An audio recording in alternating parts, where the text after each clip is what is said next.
Everyone laughed when he married this fat and ugly black girl. 15 months later, they all regret it. Ethan Riley had never cared for attention. He was a quiet man in his mid-30s with red hair, glasses, and a soft smile that made people instantly comfortable. A software architect by profession, Ethan had built a modest life for himself. Comfortable income, cozy home, and a small circle of loyal friends. He wasn't flashy, but he was kind. And perhaps that's why when he met Danielle Brooks, everything in his life began to shift. They first crossed paths at a small book signing for a local author. Danielle was sitting in the front row, passionately asking questions about representation and community impact. Ethan, sitting 2 rows behind her, was captivated, not just by her confidence, but by her warmth, her intelligence, the fire in her voice. She was nothing like the women he had dated before. Danielle was a plus-sized black woman with deep skin, wide hips, and a confidence that filled the room. She wore her natural hair in a bold afro, and her laugh was the kind that turned heads and made people smile, even if some rolled their eyes. She had heard the names all her life, ugly, fat, undesirable, but she carried herself like none of those labels could ever stick. After the event, Ethan nervously approached her. "I really liked your question," he said, holding his coffee like a shield. Danielle looked up, slightly surprised. "Thanks. Not many people say that." "I mean it," he added. "You made me think." She smiled, and that was it. Their conversations grew from text messages into long evening walks, from awkward first dates into routine breakfasts at the corner diner. Danielle worked as a social worker, running youth empowerment programs and organizing food drives. She was fiercely empathetic, deeply committed to justice, and completely disinterested in pretending to be anyone other than herself. Ethan fell hard, but others didn't see what he saw. When he brought Danielle to his friend Matt's birthday dinner, the smiles were forced. One of Matt's friends whispered, "Dude, is this a joke?" and laughed when Ethan wasn't looking. Another muttered under his breath, "She's got more belly than personality." At work, colleagues teased, "Bet she's got a great personality," one said sarcastically. Ethan stared him down until he backed off.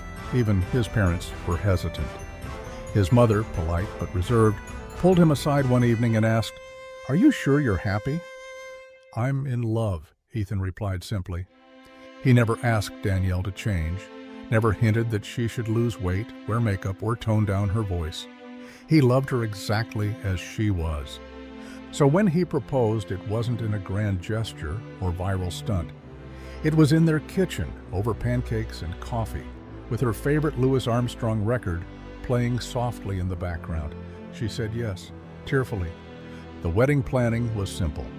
Danielle didn't care for fancy venues or designer dresses. She wanted something joyful, honest, and real.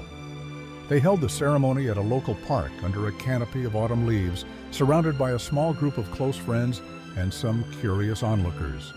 Ethan wore a brown tuxedo with a cream vest. Danielle wore an elegant white gown with a silver belt and a soft veil. Her smile was quiet but steady. His was wide and bright. But even that day wasn't safe from ridicule. A guest posted a photo online, Ethan smiling brightly, holding Danielle's arm as they walked down the aisle.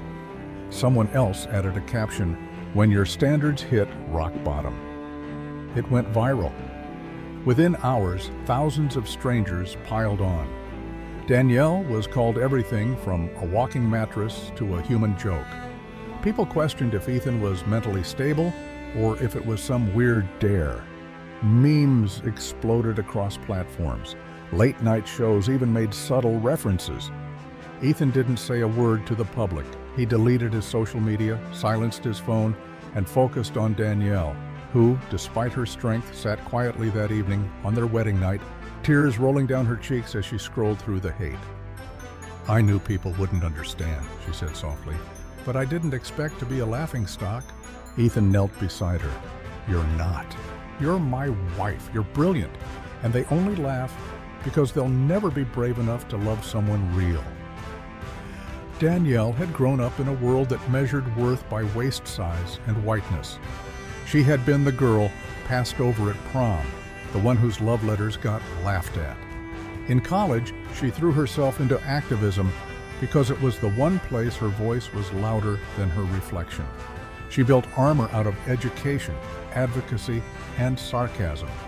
But deep down, the scars still stung. She had never dreamed of a wedding because she never believed she'd have one. And yet there she was, married to a man who saw her before the world ever would. That night, Ethan made her hot cocoa, wrapped her in their thickest blanket, and played their wedding video on mute. Just the images of them dancing, laughing, holding hands under the trees. "No one can take this from us," he said. And Danielle nodded slowly, her head resting on his shoulder. Still hurt, but no longer ashamed.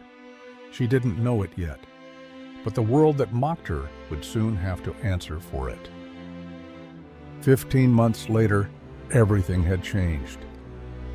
The same photo that once turned Danielle into a global punchline was nowhere to be found on meme pages anymore, because no one was laughing now. After the viral mockery of their wedding, Ethan and Danielle could have hidden, could have disappeared into quiet shame. But instead, they turned pain into purpose. The morning after the wedding, Ethan looked Danielle in the eye.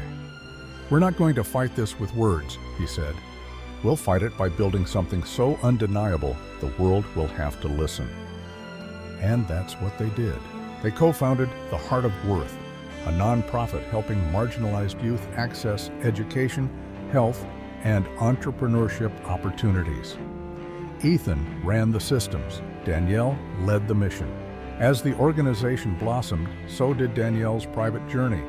Each morning before dawn, she hit the gym, not to conform, but to reclaim her health, energy, and body.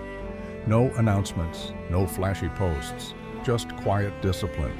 Within a year, she lost over 80 pounds. By month 15, she stepped into any room with a silhouette no one recognized, but a presence no one could ignore. At a gala, Danielle arrived in a sleek maroon dress. Her hair was straightened, her face glowed, her walk was powerful. One donor whispered to Ethan, "So you brought someone new?" He smiled. "No, that's my wife." Gasps followed as Danielle stepped into view. The whispers turned to silence. Later, a reporter asked if her weight loss was to prove the haters wrong. She smiled. "No, I just learned to speak in a language shallow people understand." Her TEDx talk, What They Didn't See, went viral. Her book, Worthy Anyway, became a bestseller. And suddenly, the same media that mocked her was begging for interviews. One day in a grocery store, a former classmate approached. "I didn't recognize you," she stammered. "You look amazing." Danielle replied, "I looked amazing the day I married him, too." Even Ethan's skeptical parents stood front row when Danielle accepted her Humanitarian of the Year award. His mother cried.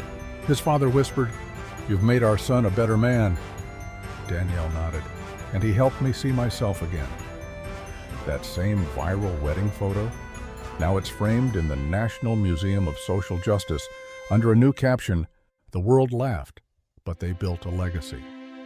In interviews, people asked, "How did you find the strength?" Danielle always smiled.